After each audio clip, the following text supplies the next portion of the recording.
Hello! In this writing related video I'm going to do something a bit different because recently I finished writing a first draft of a novel, and that is called Nature's Culling. I printed it out and then put it in this binder, and in this writing related video and the next many videos, if everything goes according to plan, I'm going to read aloud from my novel, one chapter at a time. So this is the very first one in that series, and I'm going to read chapter 1. So if you would like to know more about me and my writing, you can check out some of my other videos. I have a video called Introduction to Me and my channel, and I also have several playlists for my projects.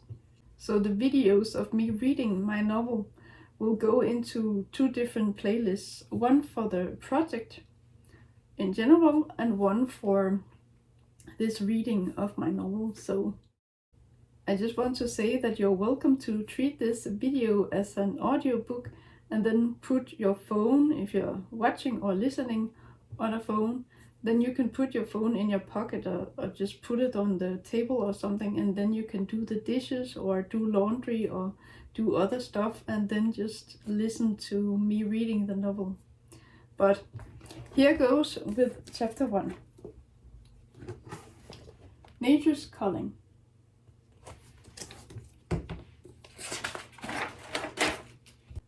Before I start reading, I just want to make it clear that I wrote this novel.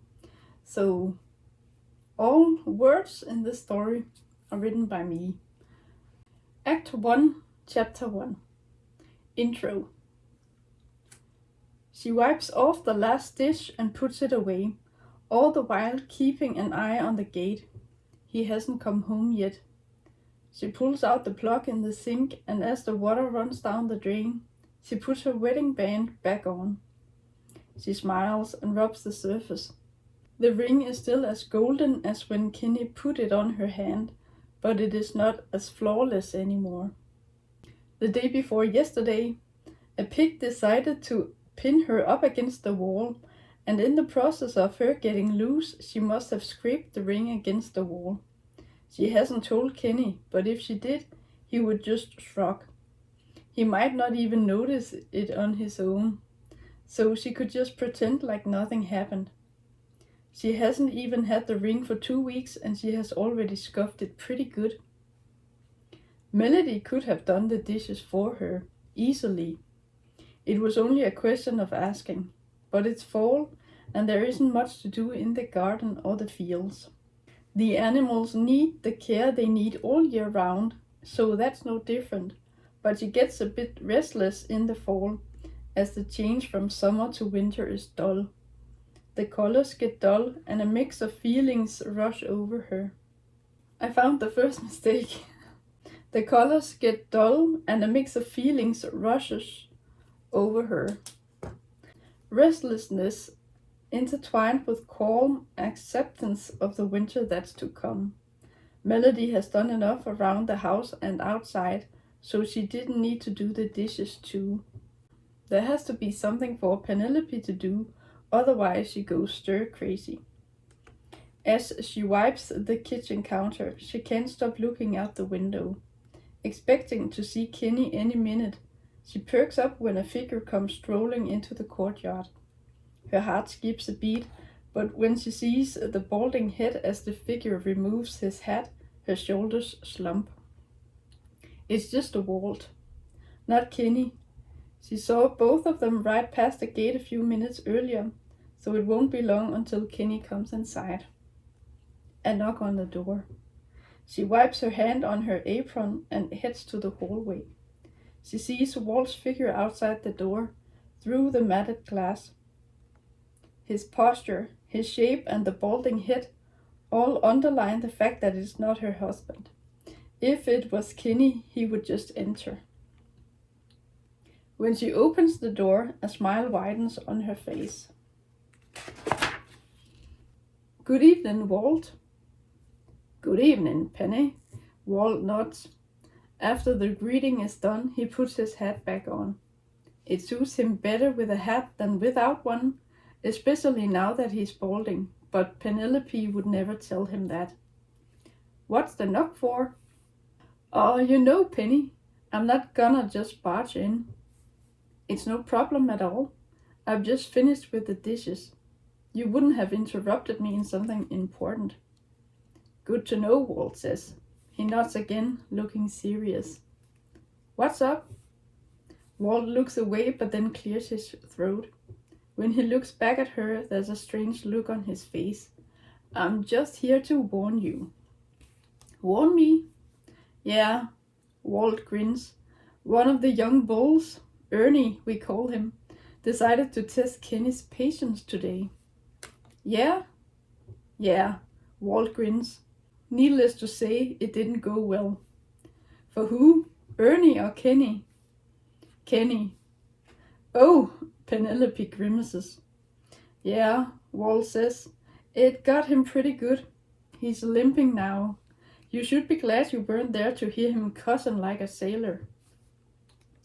Penelope's grimace turns into a sad, worried smile. Should we call the duck? For the bull or for Kenny? Walt asks.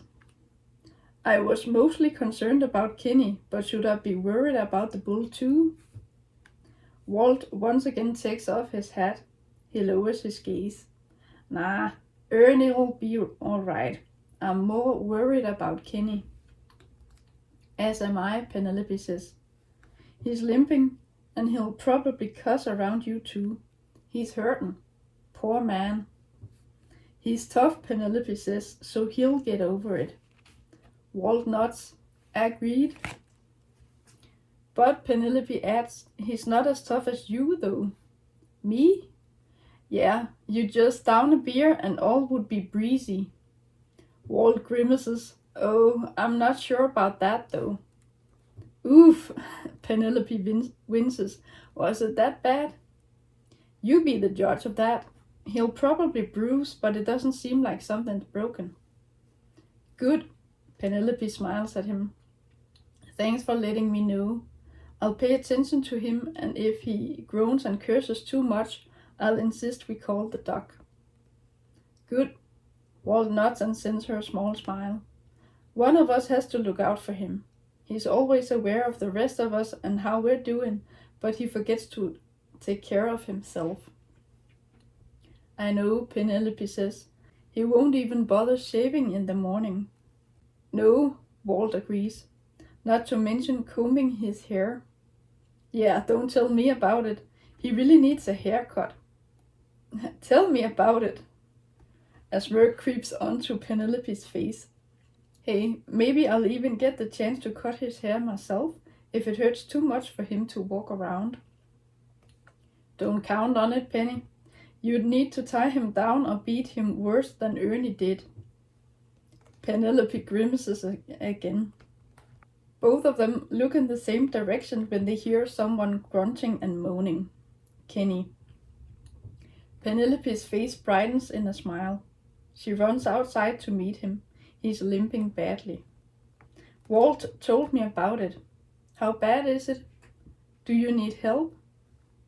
Kenny grimaces and he nods.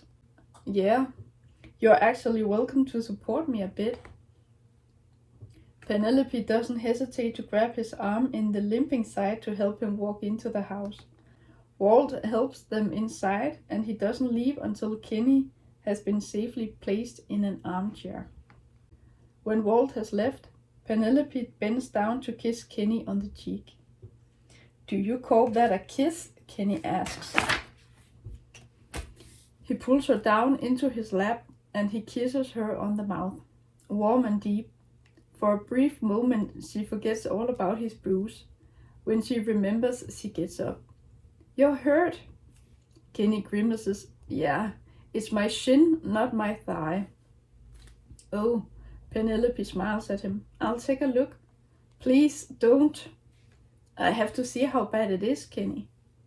Kenny groans and curses under his breath, but she pulls up his pant leg anyway. When the spot where Ernie kicked him emerges, there's no doubt about it. It's already going dark blue, and a bit of green too, and purple. Penelope grimaces. We'd better have the dog look at this. No way. I'm not calling the dog, Penny. The only reason for calling a dog is if one of the animals needs help. But you have to be able to take care of the animals.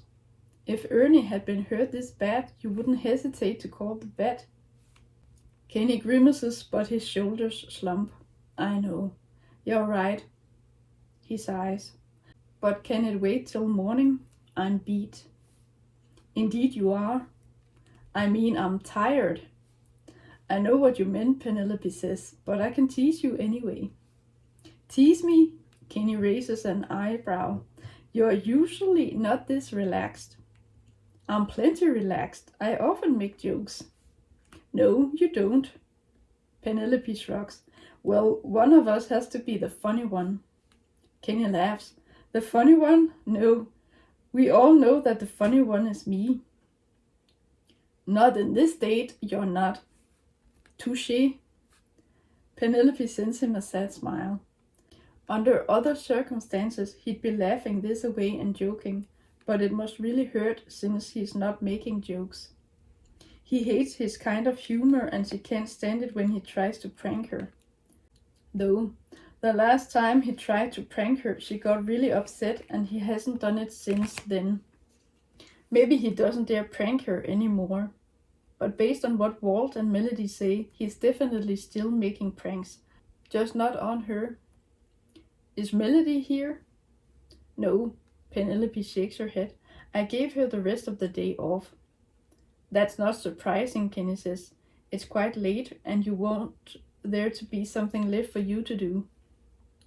That's right, Penelope says. That's why I've been thinking about something. What? I know that you've just kept everything as it was when your dad died, but... Penelope shrugs.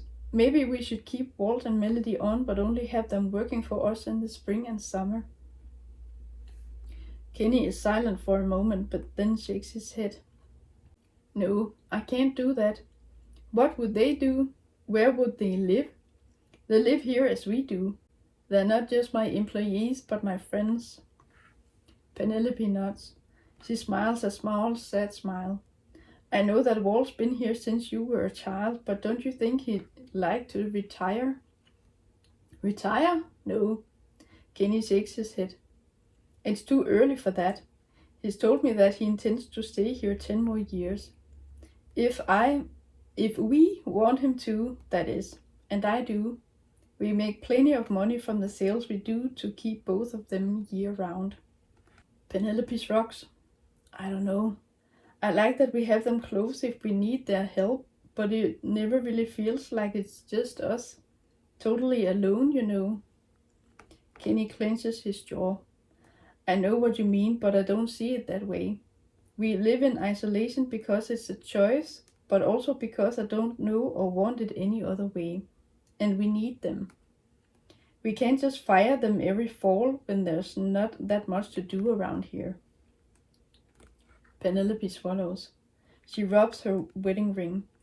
It's just, I'd like a bit more privacy, you know, a bit more solitude, to be intimate, to do something we don't get to do much.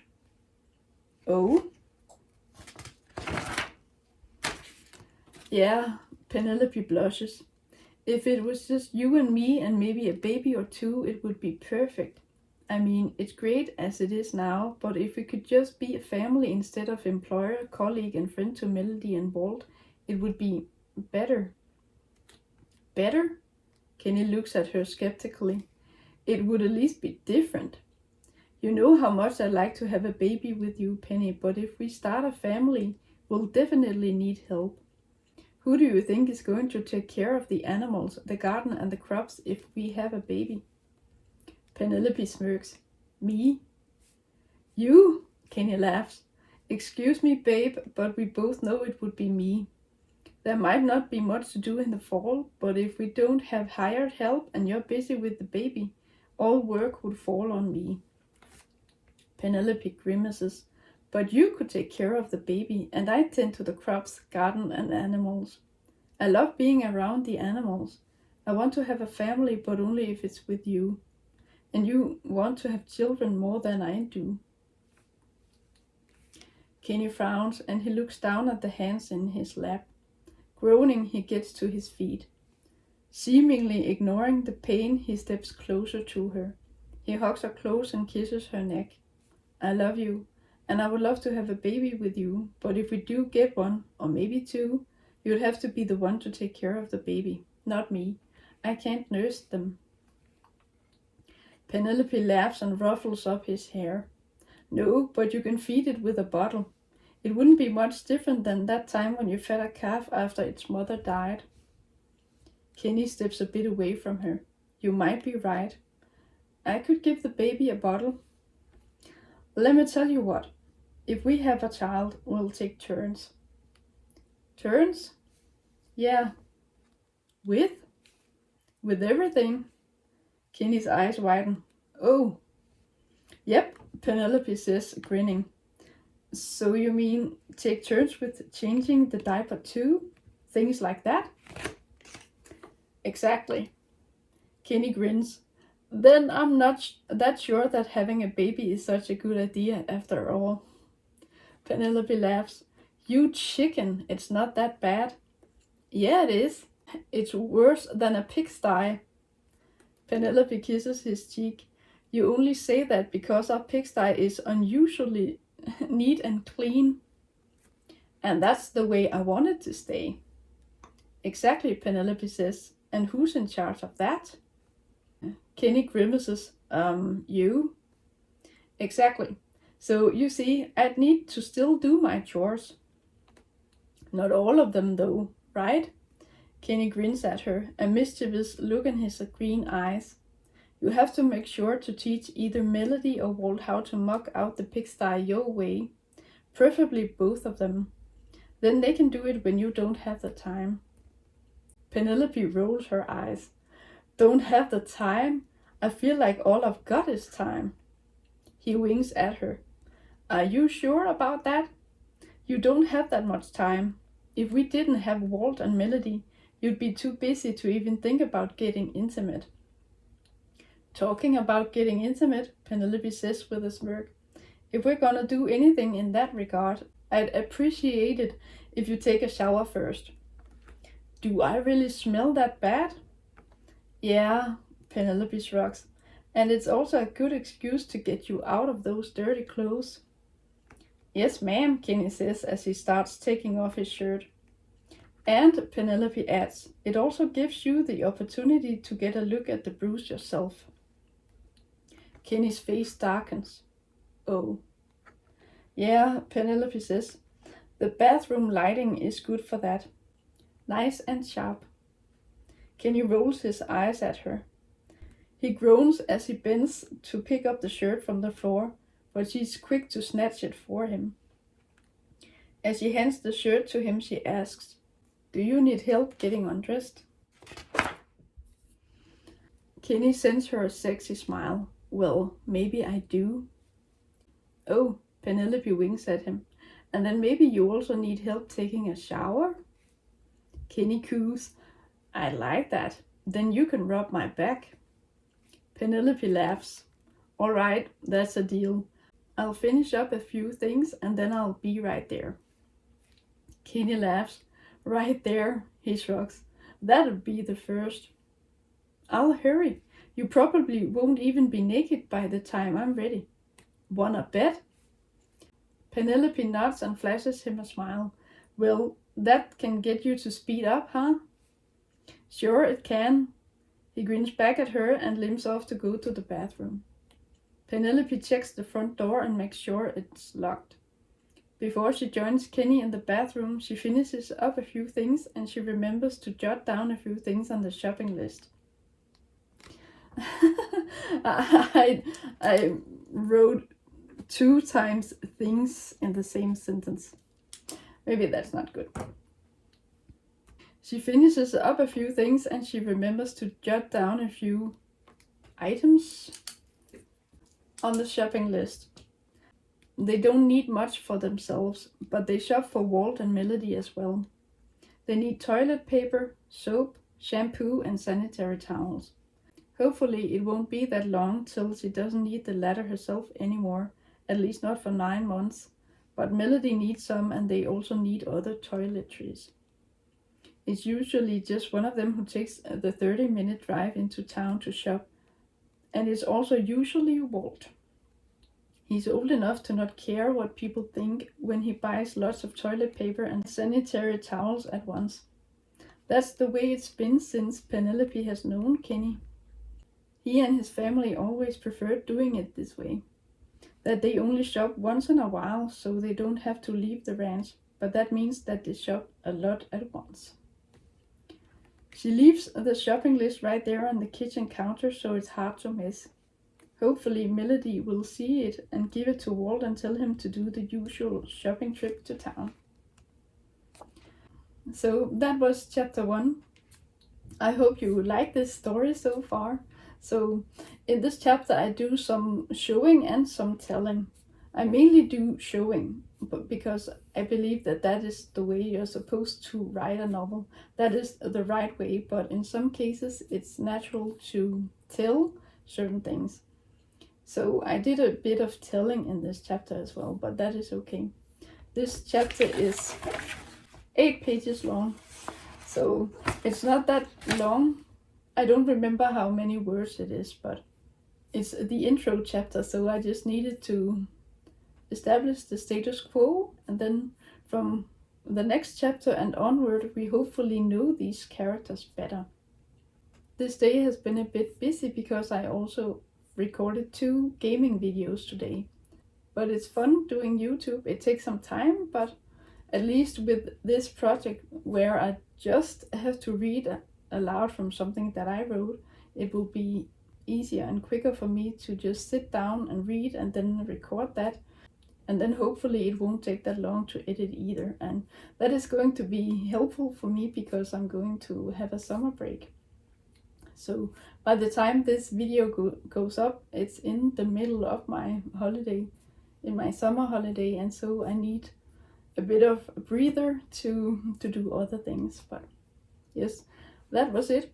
I hope you will watch or listen to this next video where I will read chapter 2. But that's it. I hope you enjoyed this, and I hope you will watch the next video. Until then, take care. Thank you for watching.